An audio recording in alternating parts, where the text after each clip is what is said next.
Gloire à Dieu, gloire au Seigneur Jésus-Christ. Je vous salue frères, je vous salue sœurs.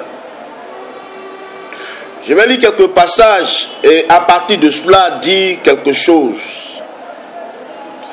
Nous allons lire donc l'épître de Paul aux Galates, au chapitre 2, à partir du verset 11. Je lis.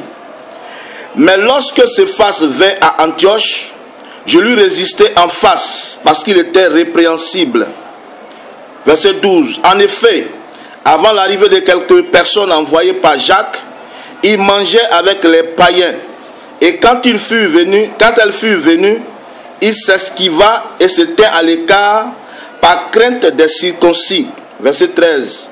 Avec lui, les autres juifs usaient aussi de dissimulation, en sorte que Barnabas même fut entraîné par leur hypocrisie. Voyant qu'il ne marchait pas droit selon la vérité de l'évangile, je dis à Céphas en présence de tous: si toi qui es juif, tu vis à la manière des païens et non à la manière des juifs, pourquoi forces-tu les païens à judaïser? Verset 15. Nous sommes juifs de naissance et non pécheurs d'entre les païens. Néanmoins, sachant que ce n'est pas par les œuvres de la loi que l'homme est justifié, mais par la foi en Jésus-Christ, nous aussi, nous avons cru en Jésus-Christ afin d'être justifiés par la foi en Jésus-Christ et non par les œuvres de la loi, parce que nulle chair ne sera justifiée par les œuvres de la loi. Mais tandis que nous cherchons à être justifiés par Christ, si nous étions aussi nous-mêmes trouvés pécheurs, Christ serait-il un ministre du péché? Loin de là, car si je rebâtis les choses que j'ai détruites, je me constitue moi-même un transgresseur, car ce n'est pas à la loi que je suis mort, car c'est par la loi que je suis mort à la loi, afin de vivre pour Dieu. J'ai été crucifié avec Christ, et si je vis, ce n'est plus moi qui vis, c'est Christ qui vit en moi. Si je vis maintenant dans la chair, je vis dans la foi au Fils de Dieu, qui m'a aimé et qui s'est livré lui-même pour moi. Que le nom du Seigneur soit béni. Au travers de ce passage, il faut dire déjà que dans ce chapitre 2, Paul parle de rendre témoignage de comment il a reçu son appel et qu'est-ce qu'il a fait après avoir reçu son appel.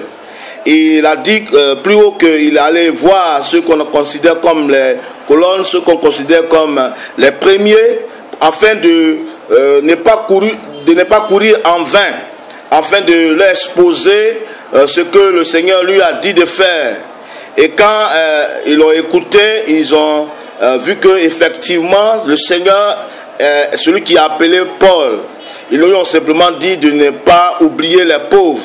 Et Paul souligne aussi que il a tenu à respecter ces recommandations des disciples.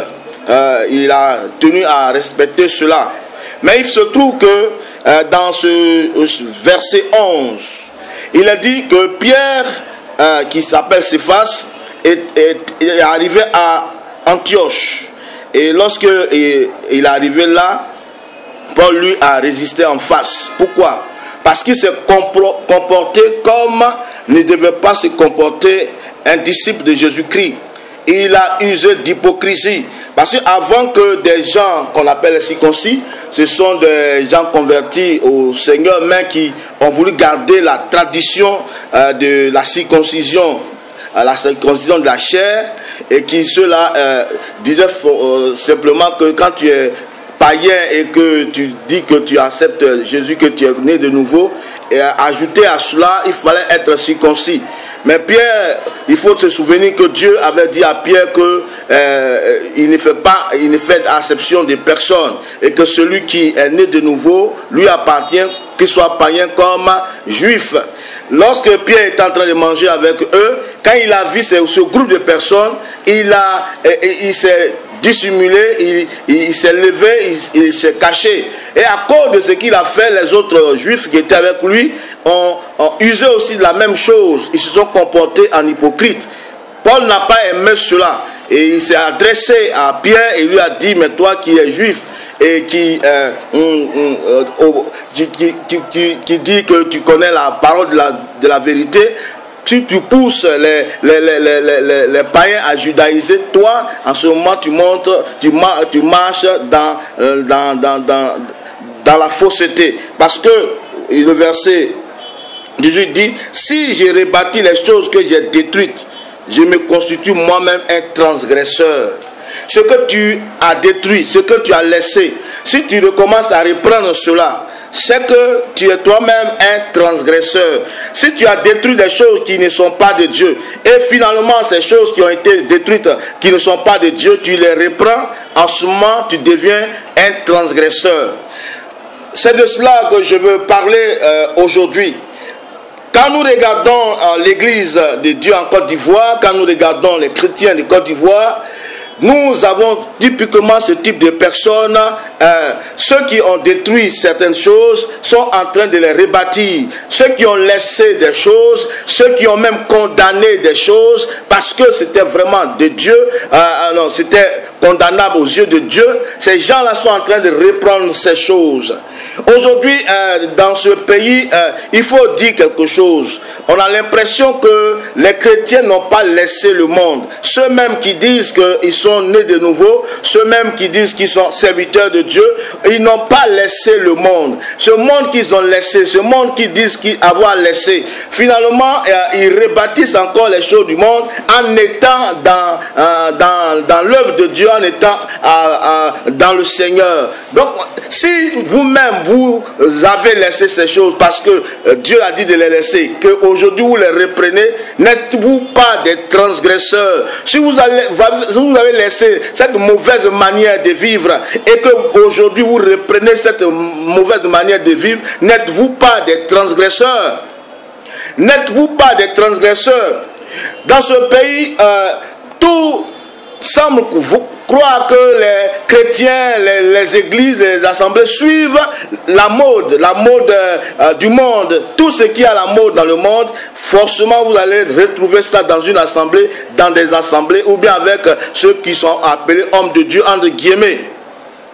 Dans le temps, il s'agissait de ce rythme de musique, ou bien de ce style de musique qu'on appelle coupé décalé, où on parlait de boucantier, ceci, cela, où chaque musicien étalait ses biens matériels, ou bien ses chaussures, ou bien ses habillements.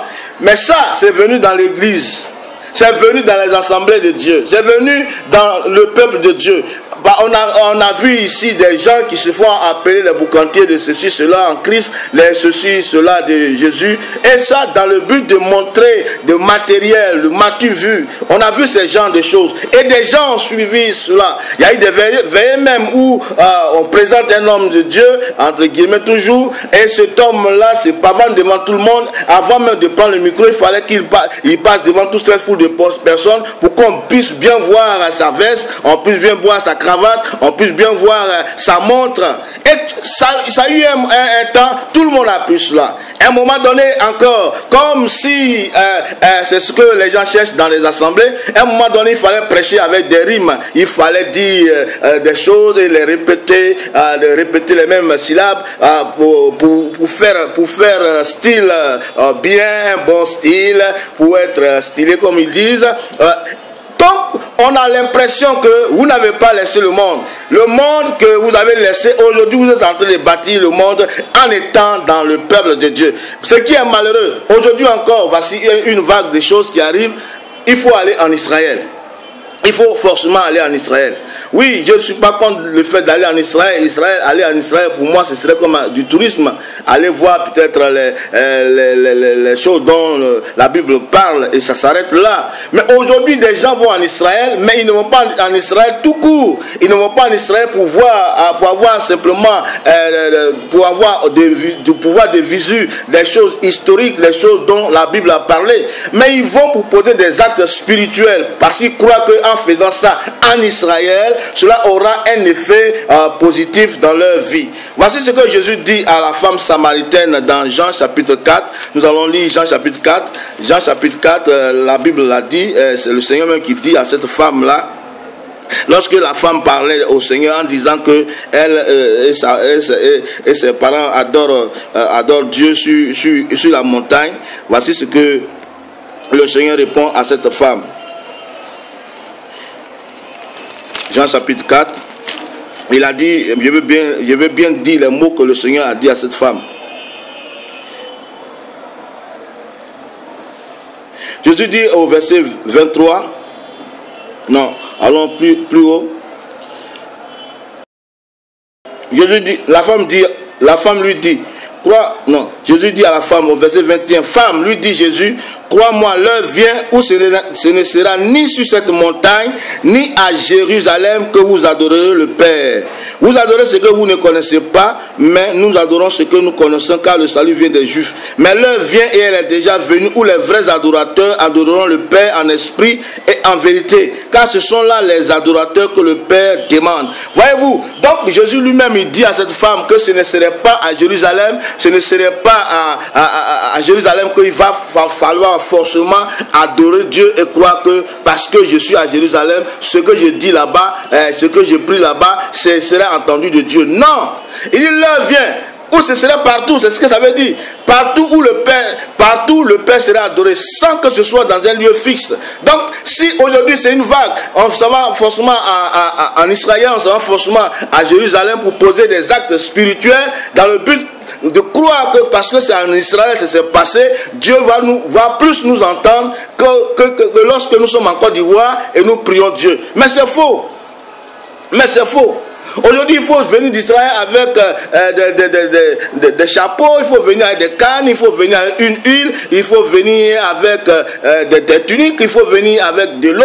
Certains même vont se faire rebaptiser en Israël. Alors qu'ils sont baptisés ici dans nos eaux, ils croient que nos eaux ici ne sont pas l'eau qu'il faut. Il faut aller retourner encore au Jourdain, se faire rebaptiser, et là, ce sera vu. Mais c'est du n'importe quoi. C'est du n'importe quoi. Pourquoi suivez-vous la mode? Je relis ce que Paul a dit à Pierre. Paul a dit à Pierre, verset 18 de l'Épître aux Galates, car si je rebâtis les choses que j'ai détruites, je me constitue moi-même un transgresseur. Si les choses que vous avez considérées un temps donné, selon la parole de Dieu, comme des choses qu'il ne faut pas faire. Si aujourd'hui vous reprenez encore ces mêmes choses, vous êtes des transgresseurs. Ce qui fait mal, certaines personnes, comme l'a dit plus haut Paul, pour certains qui ont suivi Pierre dans sa dissolution, qui ont suivi Pierre dans son hypocrisie, lorsque Pierre s'est levé et a fait semblant de ne pas être avec le groupe avec lequel il mangeait, certains ont suivi Pierre. Aujourd'hui, certains hommes de Dieu, certains serviteurs de Dieu ne se croient plus serviteurs de Dieu parce qu'ils ne sont pas arrivés en Israël, parce qu'ils n'ont pas telle ou telle chose, parce qu'ils ne portent pas telle ou telle canne, parce qu'ils n'ont pas telle ou telle chose. Mais c'est faux. Frères, restez tranquilles. Sœurs, restez tranquilles. C'est de tout cela Dieu parle. Il faut que Dieu nettoie l'église dans ce pays. Il faut que Dieu nettoie nos assemblées dans ce pays. Car c'est du désordre. C'est du n'importe quoi. Après avoir couru, qui t'a arrêté? Dit Paul. Tu as commencé par l'esprit. Pourquoi tu veux terminer par la chair? Vous avez bien commencé. Pourquoi vous êtes en train de mal finir? Frères, sœurs, ne les suivez pas. Restez spirituels. Restez ancrés dans la parole de Dieu. Soyez fondés sur la parole de Dieu. Ce que Dieu n'a pas dit, ne faites pas. Dieu n'a jamais dit, allez-y, retournez en Israël, retournez à Jérusalem, vous faire rebaptiser, allez faire des choses. Et on présente souvent à la télévision chrétienne, oh vraiment Seigneur, quelqu'un qui va encore baptiser des gens, et ces gens qui s'inscrivent, ils s'inscrivent parce que le pasteur qui les a baptisés ici, ou bien le frère qui les a baptisés ici, n'est pas populaire, entre guillemets, n'est pas mondialement connu. Donc il faut aller se faire rebaptiser dans quelque part, en donnant une certaine somme d'argent, un coût très élevé pour ce voyage, aller là-bas pour se faire baptiser à nouveau par cet homme qu'on dit de Dieu. Mais c'est du n'importe quoi. Revenez à l'évangile, revenez à la parole de Dieu et restez spirituel. Frère, si tu n'es pas baptisé à Jérusalem, que tu as été baptisé dans nos brousses ici à Didia, ou bien à Ouagayo, ou bien à Bassam, ou bien à Boisseau, c'est un baptême. C'est un baptême. Vous n'êtes pas obligé de suivre la mode de ce monde. Vous n'êtes pas obligé de suivre le monde. C'est nous qui sommes la lumière. C'est la lumière qui attire. Pourquoi vous êtes attiré par les ténèbres? Pourquoi les ténèbres vous attirent? Au contraire, les ténèbres devaient vous repousser. Mais vous êtes attiré par les ténèbres. Voyez votre conversion. Que Dieu vous bénisse. Amen.